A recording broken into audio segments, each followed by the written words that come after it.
Good day, everyone. Welcome to my channel once again. My name is Gift, and we will be looking at Unexpected Joy at Dawn by Alex Age Aguirre. My Ghanaian subscribers, I hope I got the pronunciation right.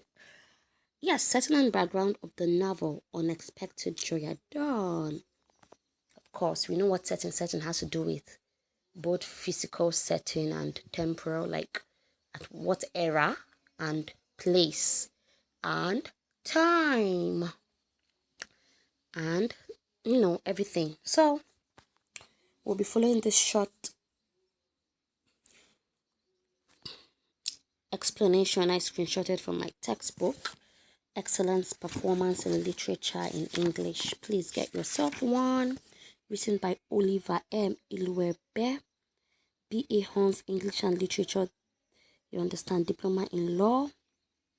Winnie Ben, Excellence Performance in Literature in English. The complete works. It's a very good one. That is what I use. I use so many. I have 4 textbooks I use, but I'll be using this one for this class. So that's my reference.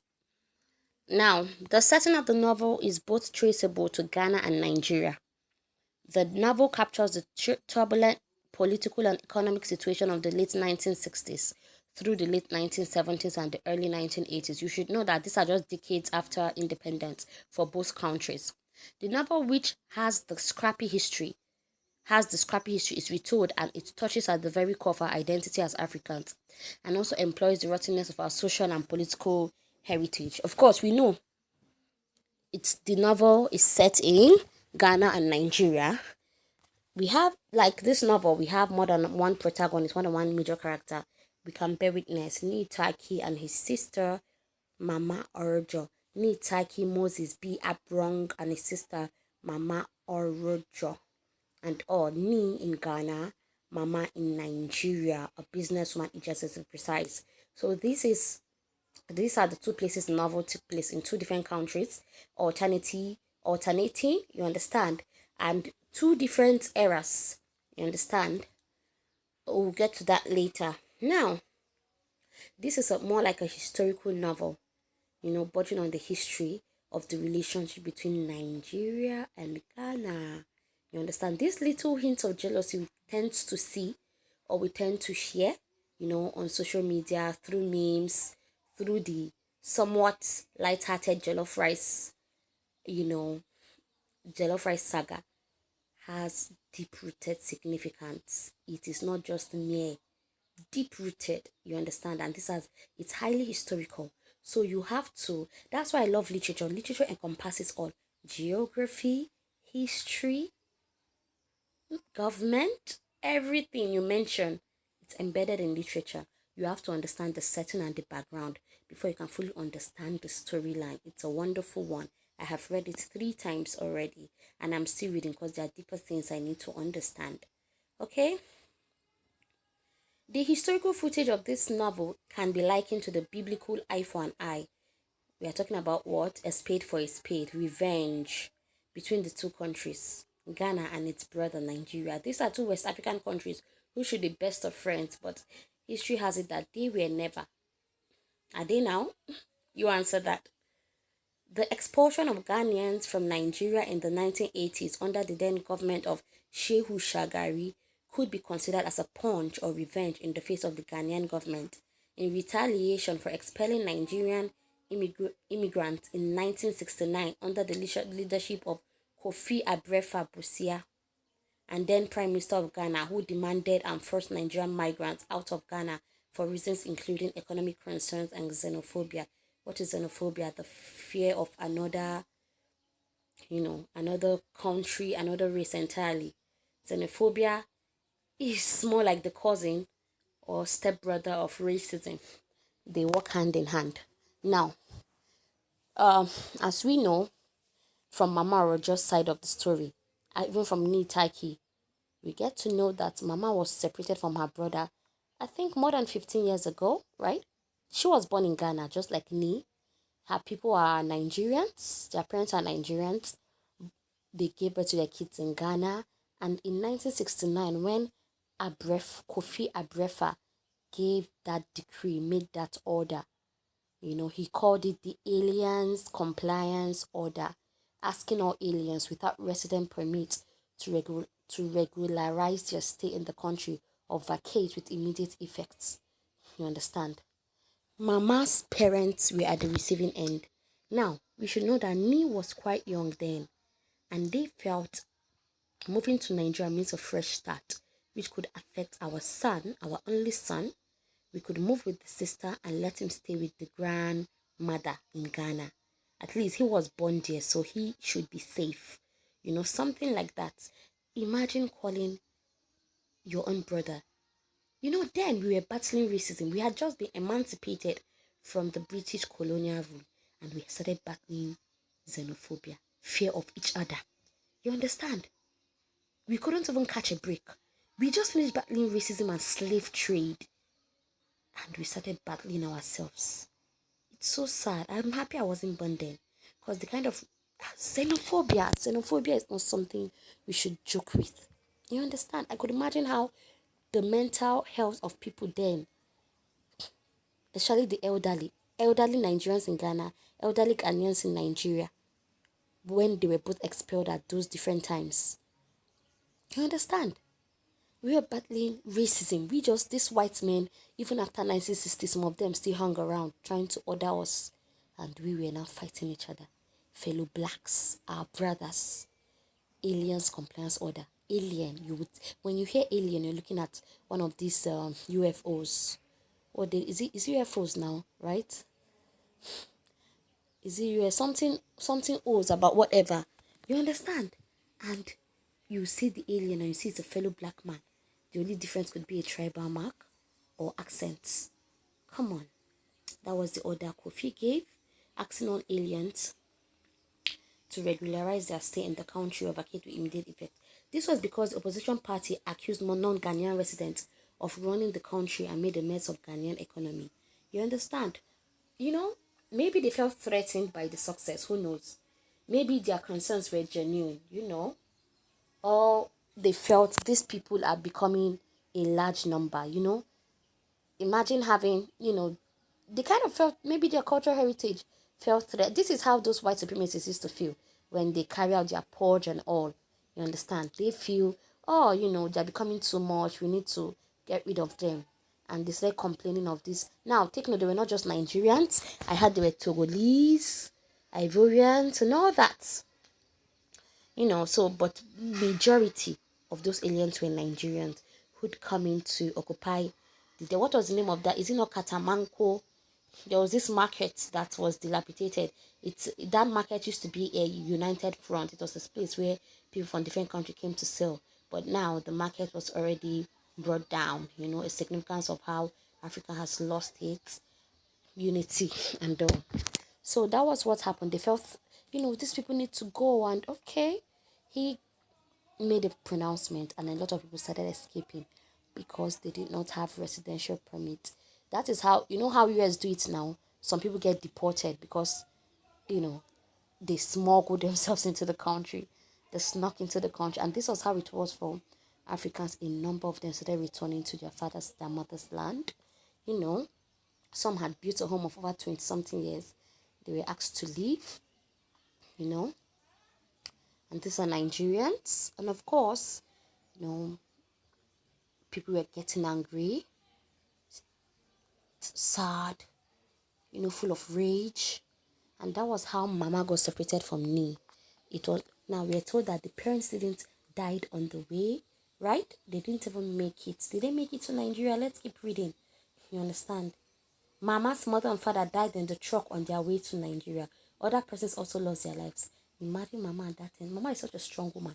She buried her parents on the way. You understand? Left Nee behind, who was quite tender. I think 15 years, they had not set eyes on each other. However, Nigerian government did not retaliate this unfair treatment. If you read this first line, you could say, oh, Nigerians, oh, come on, heart of gold. No, they didn't retaliate the unfair treatment immediately. That is where the biblical statement, eye for an eye, comes into play. They had a plan, but they didn't retaliate immediately. Now, listen. Nigerians and Ghana were good allies and have been maintaining their friendship before independence till now. Meaning even during pre-independence, they had good relationship.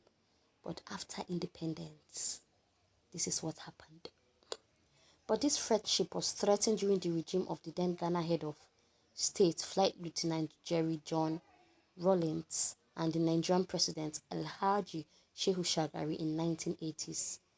Now, Ghana own happened 2 decades before Nigerian own, about a decade and a year, about 11 years before Nigerian's own happened. We should take note of that.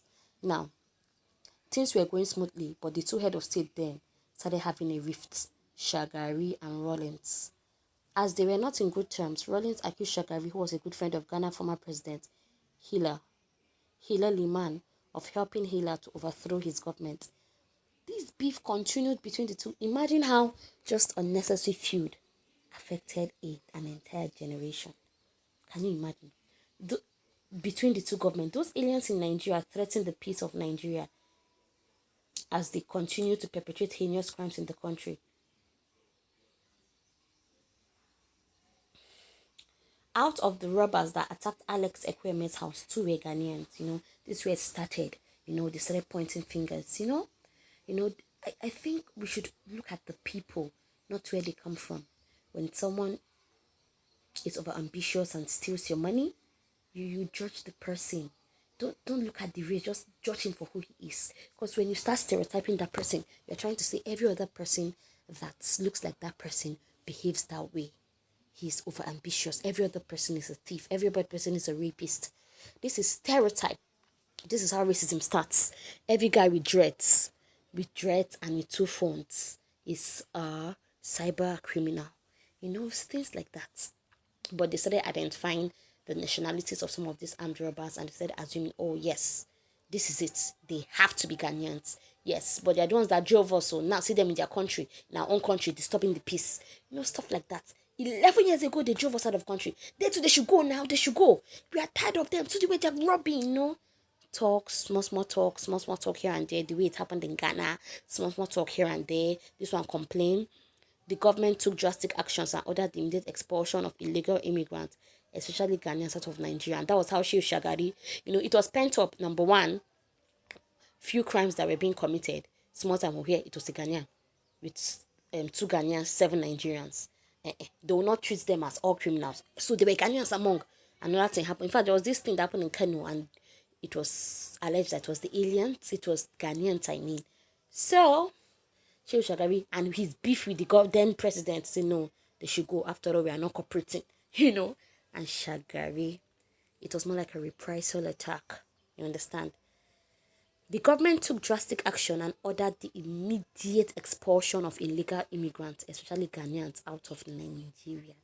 That's why I say the setting, spans across 2 generations. You know how Ni came to Nigeria thinking, he'll find his identity. That was where, if you can remember the scene of the Hatch camp, those of you, see, sorry, I forgot to mention this. If you have not read this book, everything I say will sound strange.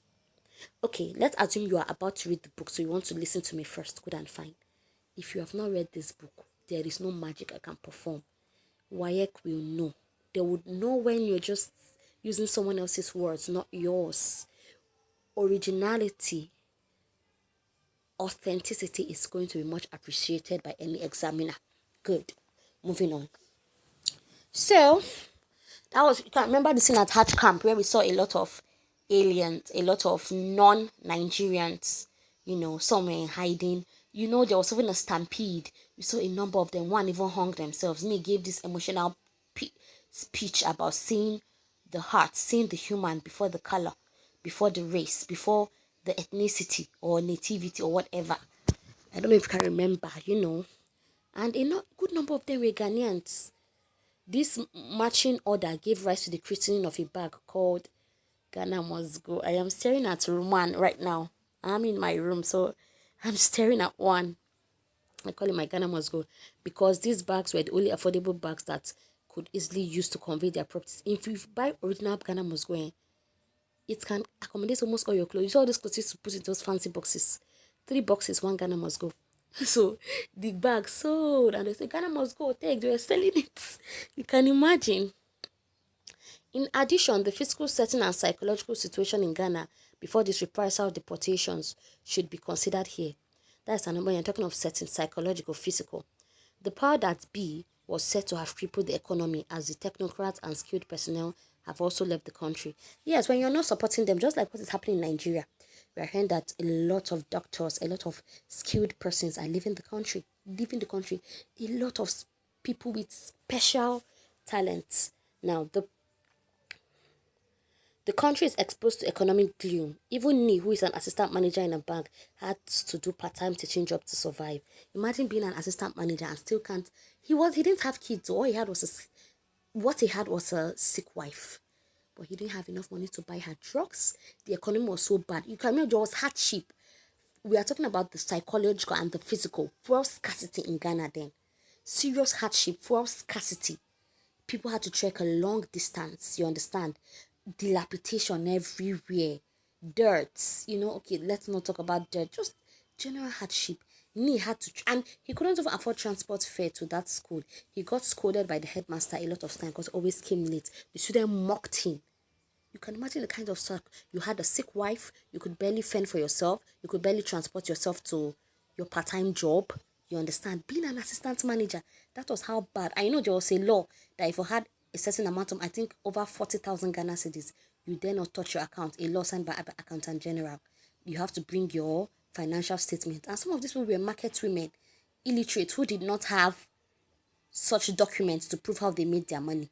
So it worsened the situation, and Nick could do nothing to help. Nick's partner Aaron had these wonderful projects, you understand, but his project did not come to fruition. Why? Because the government didn't approve. So you could see the psychological and physical setting, hardship. It was a period of panic economic measures like the withdrawal from circulation of 50 cedi notes, the highest national currency, highest denomination, which has left a lot of people penniless. A woman who has lost 40,000 cedis died of heart attack. It was a period of scarcity, and the lack of petrol had turned people into human caravans. Some persons have resorted to cunning practices, especially Tali O. Naido, a friend of Joe, who was a civil servant and businessman. Of course, what did they do? They were gold miners. Of course, that's why the Ghana, we know it as the Gold Coast. They were gold miners. Government is not, these are talented young men who will get good jobs because of hardship. The way it's happening now, we are fellow Africans. You know how people resort to desperate means to make money. What did they do? They took, Tali O was beheaded. They took risks. Do you know what these guys will do? And they were vigilante guarding those minefields because it was owned by the government. But they will go in the thick of the night with only torchlight into a forest just to dig and find precious stones. This is what these guys took risk. Bad risk. But just to make money, just to earn a living, just to be on top. Because the government was making life hard for them. It was a military regime. Okay? So, this is it then. It was a period of anarchy and military brutality. Anarchy, as if there wasn't a leader. Military brutality. An armed soldier chases a 10-year-old girl for selling above control price. Was that how? They shot her, right? The society was in a total. They shot her. Me was passing now. There was a scene. And the girl was pointing to one woman as her mother. The woman denied her because she didn't want to be killed. There was a scene because she was selling above control price, and that was enough to kill a child who must have been ordered to do that. Anarchy, military brutality. That was really the country. Let's see. Therefore, the Ghanaian society in this era is in a total mess as it pushes its citizens and non-citizens to live crime-oriented lives of irresponsibility. As much as we will say everybody is responsible for the decisions they make, sometimes the society has a major role to play, obviously. If you made life easier for the people of the country, they wouldn't want to get visas and leave the country like a lot of Nigerians are using. Nigerians will leave Nigeria and post it on Twitter, and you see almost thousands of likes. I want to be like you. Some Nigerians have sworn never to step their foot, that they will only make money and get their people to join them. They will never stay in Nigeria. Guys, that is how bad it is. That is how bad it is. People don't want to be identified with Nigeria. You understand? And that was the Ghana situation. The character of Linda now. Linda also wanted to because of hardship. She wanted to be able to come to Nigeria and get a British passport to join her spouse abroad. You know, hardship, hardship. A lot of frustrated people at the bank. We could see them. The educational sector dwindling.